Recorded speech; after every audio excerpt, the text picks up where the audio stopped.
This is the Ohio Adult Allies Podcast. Welcome. Here, our mission is developing, inspiring, and empowering youth leaders. Our topic for today is healing-centered engagement with special guest Dr. Lee Portia Moore. Now, here's our host, Juliana Fellows. I am Juliana Fellows from Prevention Action Alliance. I am the Community Prevention Manager for Youth and Young Adult Services at Prevention Action Alliance, and I oversee the Ohio Youth-Led Prevention Network, which supports the Ohio Adult Allies program of this network. Each year, Prevention Action Alliance hosts an Adult Ally Summit. This event is intended as an educational, networking, and professional development opportunity for adult allies who work with youth, work in youth programming, and youth-led prevention programming throughout the state of Ohio. The event provides content that enhances the theory and application of youth-led programming. At this year's summit, we have invited Dr. Lee Portia Moore from Flourish Agenda to discuss healing-centered engagement. Dr. Lee Portia Moore, will you please introduce yourself for our listeners? In your introduction, please also touch on the purpose of the organization you're representing, Flourish Agenda. Thank you, Juliana. Hello, anyone that's listening in cyberspace. My name is Dr. Lee Portia Moore, and I am a senior trainer with Flourish Agenda. I come into this space with lots of years of practice as a licensed clinical social worker, a higher ed educator, and also juggling a bunch of other really fun hats. And within my role in context at Flourish Agenda, for those of you not familiar, Flourish Agenda is a national nonprofit consulting firm that works with youth of color, schools, and youth-serving organizations, foundations, and local governments to build and implement strategies to allow young people to flourish. And we do this using our healing-centered engagement process and module sequence. Well, that sounds wonderful, and we're about to learn a little bit more from you. So my first question is, how would you define healing-centered engagement? Ooh, that's a fun question. A big part about healing-centered engagement, first and foremost, is that it's an embodied experience. And being an embodied experience, it's a principle and an outlook and something that you're going to sit with inside your core of your soul to really help you have restoration, hope, and power as you think about healing yourself. So that way you can do more for the people that you are serving, and particularly young people. When I think about like what healing and engagement is out in the communities and for individuals, I really hold heavily into how do people help themselves heal so they can better support other people, and particularly young people. Thank you. I love that you said that it's individual self-centered piece of the individual and focusing on that empowerment piece, that sense of positive self, those highlighting those areas about one's identity that are positive. So that being said, many of our listeners are familiar with trauma-informed care. How does healing-centered engagement differ from trauma-informed care? Yeah, great question. This is a very common question for us as well, because healing-centered engagement expands upon trauma-informed care. And so where in trauma-informed care, it's sometimes asking the question of what happened to you. Healing-centered work goes what's right with you.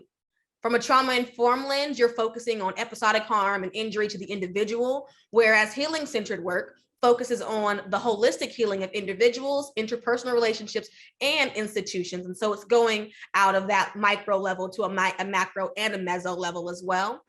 In addition to that, trauma-informed care is very clinically approached and individual approach, and healing-centered pulls in the work of the environment and the context of trauma as it arrives in the environment. And we can do this by supporting providers with sustaining their own healing and well-being. I love that perspective of the centered engagement and how it is different than the trauma-informed care. Now, we've been in a bit of an uphill in our environment for the past, almost 2 years, per the pandemic, among other things that are going on in our environment. But we know the pandemic has created many hardships and stressors for families and youth. Why is healing-centered engagement particularly relevant in today's context? Oh, yes. I think about today's context, and right now my mind is going to like COVID, pandemic, and thinking about all the levels that we need to heal on. And when I explore the roots of healing-centered engagement, our roots are in trauma-informed care and expanding upon it, but it's also in ACEs, that adverse childhood experiences, and expanding upon it. And when we think about all the harm, all the things happening in our society just right now within the last year and a half, we've experienced just life changes in how we work, how young people learn. We're also learning how to live our lives within the context of a bubble of 6 feet and a mask, right? And in that same space, I think it's even more important right now because we're reminding ourselves that we all deserve to heal. And I feel like, particularly with the pandemic, it has pushed lots of people in our society to give themselves grace and to pause and to say, you know what, I don't have the capacity for this. And that might have been language they might have been used to before when they were in the constant hustle and bustle of their everyday lives. And healing-centered work really pushes you from going from hustle and frenzy into this area that we love to call flow. And when we're in this space of flow, we're allowing ourselves to be flowing in healing, flowing in grace and accountability, as well as acknowledging the role of social justice work and everything else going on in our lives to support our healing journey and recognizing that it's not a linear process. Wonderful. I like that idea of flow. I know that when I think of flow, I think of engaging in something, that an activity that I'm doing, and just everything else disappears. You know, you get into that mode and stuff in it, and that in and of itself feels really good when you come out. Like, wow, I totally focused on that moment in time. But I also really enjoy what you said. I also really enjoy what you said about how it's about giving ourselves grace. And I think when adults model that behavior in front of young people, I think that sends a very big message that, yes, this has been some difficult times. We've faced difficult challenges, some way more than others. And to just be able to take that pause and say, you know what, I need a moment, whether that's to check in with myself or check in with, you know, something in particular that I'm struggling with and I need more understanding of. So I really, really enjoy that you said giving yourself grace, and that if adults can model that for young people, then, I mean, just think of how that could perpetuate into the community. So what does healing center engagement look like in practice? What are some concrete strategies or examples of healing-centered engagement? Yes, fun question. I feel like we at Flourish get asked this question a lot, particularly because people are learning to move out of the conceptual mindset and into an embodied mindset. And so some of our strategies and some of our tools are word choice, like not as nuanced as people are expecting, because they're thinking about conceptual work. And a lot of times in PDs and trainings and buzzwords of the day, we're like, okay, this is the thing you're doing, conceptualize it and do it. Whereas when we talk about healing work, we're like, we don't want you to conceptualize it. We want you to embody it. We want you to live it. And we do this through our karma principles. And so karma is an acronym for culture, agency, relationships, meaning, and aspirations. And when we talk about those tangible skills, we'll ask you, like, who are you? And in this who are you activity that we have people do with another partner or with themselves, you have to keep answering that question over and over and over again until you really get down to the root, the deeper stuff, that stuff that we hide and shield from people. And we begin to ask ourselves, now that you've got to that rooting area, how are you healing in these areas? How often are you hiding from these things? And so with that, we remind folks that a lot of our techniques are questions that allow you to engage in exploration, to open up doors, and particularly engage in some more individual and collective agency. And so in healing work, this can look like exploring, how are you really establishing your goals? And are you taking the time to build awareness? And from building awareness to then figuring out, what am I trying to understand that my barriers are blocking this goal, and then getting into that action step. And as you get into that action step from a healing lens, we then ask you to measure and reflect, what did that action look like? How did it work? How did it not work? And then go back and repeat that process again, so you can continue to build agency, not just for yourself, for everyone else that you're also serving, and inviting people in And a part of that invitation in are one of our biggest strategies that we frequently tell people who connect with us is just, how are you healing? What does it mean to heal? What's right with you? And having people sit in that space and start thinking from an asset-based lens and a strength-based lens, and not just thinking about, okay, X, Y, and Z is wrong and I got to go fix it. Honestly, what a refreshing perspective to have in that way, but also to put it into practice. Like you said, it brings you away from that conceptual piece of, your person, and more into, oh, I really have to consider what my answer is to this question, to those questions. So thank you for sharing that. Now I am starting to do my own work in my head as we're talking. So to continue, how does healing-centered engagement support adult allies' relationships with young people? Oh, yes. One of my favorite karma principles that are in that relationship, right? Because I think about when we are working with young people, and particularly the word ally, the first thing that always comes to mind is my cultural humility lens that I apply to my healing-centered engagement lens. And that's asking myself, did this young person call me their ally, or am I engaging in ally behaviors, waiting until I get called an ally? And in that same context, when we think about that relationship, healing-centered engagement is going to push these adults in this space to begin to check themselves, to ask themselves, okay, what am I projecting onto this young person that was projected onto me as a young person? And I'm maintaining that status quo, and I'm normalizing whatever harm that I experienced in the past to be like, nope, this is the standard that everyone should be doing. And so, like, for some of the young people I work with sometimes, like especially right now with like college admissions coming up and being like, you have to go to school and you got to apply yourself. And it's kind of like, yeah, and also that might not be the route that you want. And so let me not project my idea of success and academic excellence onto you, because there may be another route that you are currently looking for. And it's okay to be a senior in high school and to be like, I don't know what I want to do with my life. Congratulations, you are amongst half of the world. None of us really truly know, but it also takes that bravery with healing work to be honest and transparent with young people in those relationships and be like, nah, I don't know. Like, that's a great question. How did I pick this career? Ooh, it took a lot of hoops and barrels and jumps and trying out some stuff. And it wasn't just like, I went to sleep last night, I woke up and I'm like, yep, I'm going to be a doctor. No.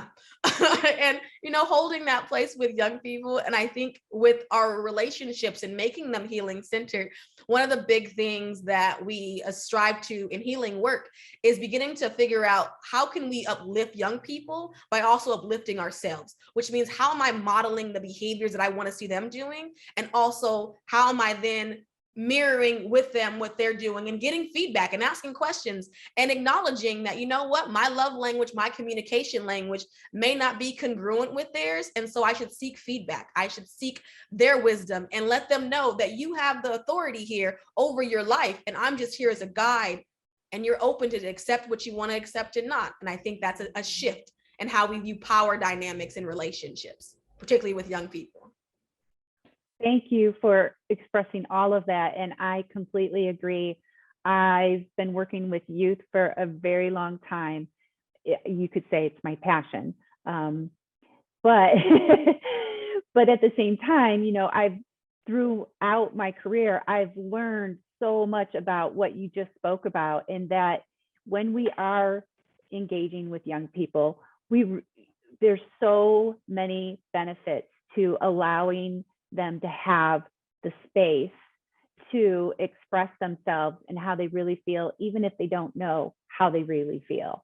And I feel like when adults open themselves up to having that type of engagement, being invited in by a young person to be an ally and having that safe space for some of that work exchange being done, just speaks volumes to the work that you do. And also, I think the work that our adult allies are also trying to do with the young people, because we really, like I said, when we spoke earlier, the ultimate goal is that empowerment piece. And empowerment is your belief in your abilities to impact change.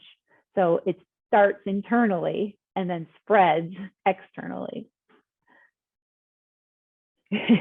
Thank you.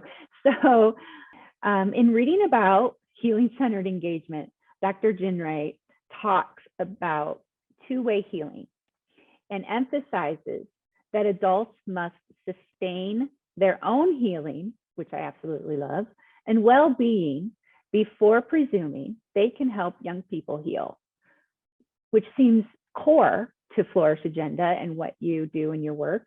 How does healing-centered engagement support adult allies' own well-being? Yeah, that's a fun question. I love Dr. Jen Wright's work on just exploring that two-way healing, and particularly in relation to adult allies. Because when I think about it, the first thing that always comes to mind is being on a plane. I love traveling. And every time you're on a plane, right, the airline attendant will tell you, all right, the oxygen mask will fall down if we lose cabin pressure. Put your mask on first before helping someone else. And to me, that's what healing work is. That's when we say, we need you to take care of yourself before you go help anybody else, right? Put your mask on first, because if you try helping somebody else and you're running out of air to breathe, you're gonna pass out. And now they're gonna pass out. And now there's two people pass out on the floor. Unnecessary stuff, right? And so how do we prioritize that area? And for us, it's really heavily rooted in walking what we walking how we talk, or talking how we walk, however that little statement goes, right? And really rooting ourselves in our practices. And so when you engage with us, when you show up with us, we're going to be like, all right, let's get grounded. Let's really sit with ourselves and ask some questions and talk and engage and like just hold space together before we get to business. And acknowledging the role of fun. Fun is actually one of Flourish Agenda's values. And it's personally my favorite one, because it reminds you, like, you know what, you're an adult, you're allowed to have fun. You're a child, you're a young person, you're allowed to have fun.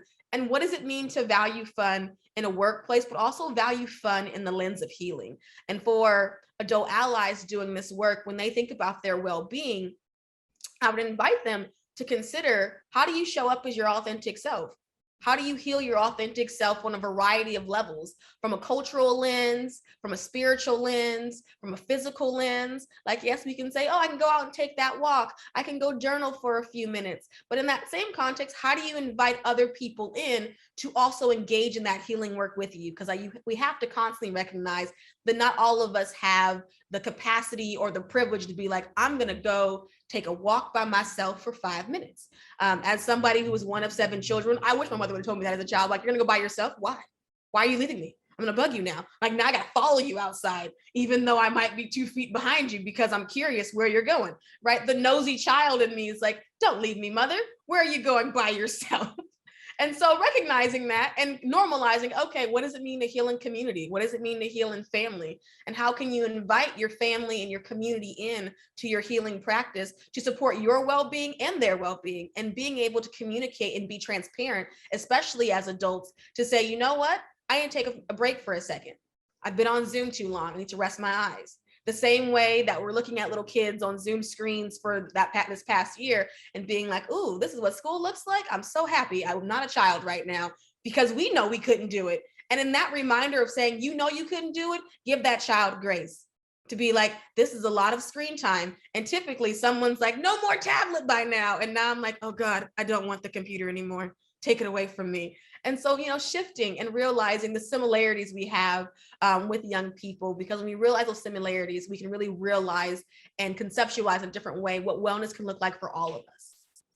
Such important work, for sure. It just, as you're talking and I'm listening to you, and I'm thinking about how I engage with young people, not just in my work, but in my personal life.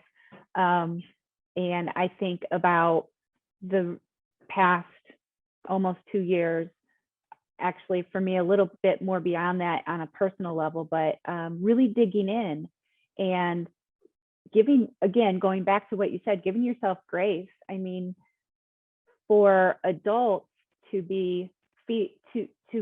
give permission to adults to do that, I think speaks volumes, because I sometimes feel like as adults, we feel ultra responsible for the youth that we are, I don't want to say in charge of, but I mean, for the youth that we're trying to guide, and we're always on to try and, make sure that they're doing the right thing or they're making the right choices, when really, when we allow ourselves grace and we give them grace to, make a choice and then change their mind, or explore other avenues that maybe aren't typical for the teen experience, as adults see it anyway. So I really, really appreciate this message that you are providing now and for the summit. Really looking forward to it. Thank you. So we're going to start to wrap up, but I would like you to tell our listeners where they can find more information on healing-centered engagement. Yeah, so to find out more about healing-centered engagement and, of course, Flourish Agenda, you can go to flourishagenda.com. And on our website, you can peruse around and you can, of course, find out about our module service, which is HCE, but also more about our team, our values, and how we do our work. Thank you. And one last question. What final piece of advice do you have for our adult allies? Ooh, that's a fun one. Okay, let me think real hard on this final piece. I invite folks to really sit with themselves and ask yourselves, how are you giving yourself grace today? And today could be whenever you hear this, the day after you hear this, but how are you giving yourself grace? And as you name how you're giving yourself grace, I want you to ask yourself, do the young people in your life see how you give yourself grace? Or do they only see when you're in hustle and frenzy? I invite everyone to show their grace that they give themselves and allow the young people that you serve, allow your families, your friends, and everyone else in your community to see how you flow so they can flow with you. I love that message, and I feel like I should record that and just every morning play it, or when I need it, play it. Yes. Yeah, that's a very, very powerful message and a very powerful check-in with yourself, and also how you might be able to play that out with the youth that you are engaging in. So thank you so much, Dr. Moore, for one, participating in the podcast, and for two, bringing this information, this way of perceiving our world and ourselves to the summit. I think this is going to be seen as extremely valuable in thought and practice, not just in concept, but in practice as well, because with anything new, or even anything that's not new, it doesn't become muscle in the brain until it's practiced. So I appreciate all of your information and your participation. And I want to thank you for today. And I want to thank you in advance for your presentation at the summit. And for adult allies, or really any person working with young people who are interested in attending the summit, it is December 3rd. It will be virtual from 9 to 4. And we have all that information listed on the preventionactionalliance.org website. You go to the events tab, or you can go to the Ohio Youth-Led Prevention Network tab, and you will find all the information on how to register there.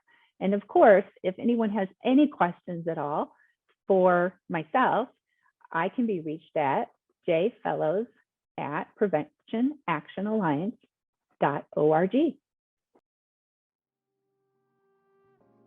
Thank you. And if you would like to check out more about Ohio Adult Allies for information, resources, please go to ohioadultallies.com or check out the YouTube channel, Ohio Adult Allies. Thank you. Thank you for listening. This has been the Ohio Adult Allies podcast. For more episodes, you can find us on Spotify, iTunes, Google Play, and YouTube by searching Ohio Adult Allies. You can also find our episodes and more information about us at ohioadultallies.com.